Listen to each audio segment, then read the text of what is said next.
पाकिस्तान का रुस्तम है जानी पहलवान मौजूदा, उसकी कुश्ती है मेरे शागिर्द के साथ सामन पहलवान चक्कर के साथ। और ठीक है, जबकि जानी पहलवान बहुत महंगा पहलवान है, मेरे पास आया है, मैं उसका मशहूर हूँ।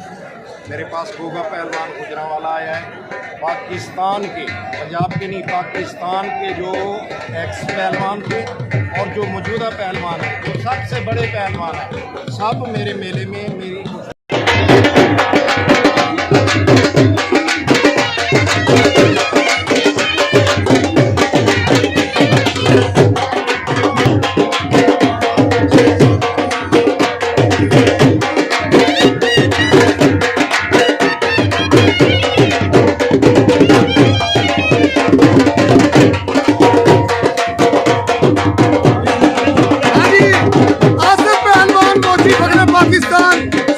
पाकिस्तान का वादहाना इस्तेमाल किया जा रहा है और ये ऑल पाकिस्तान का सोशल मीडिया का बहुत बड़ा मेला, जो कि इसका कोई मुकाबला नहीं है।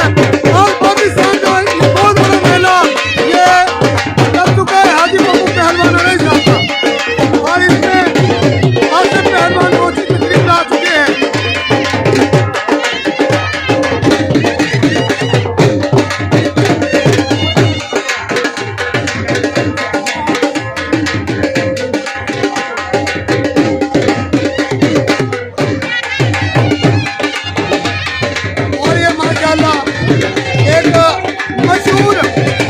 पाकिस्तान की मशहूर हस्ती दिखाता चलूं, इनको जो शर्म हासिल हुआ था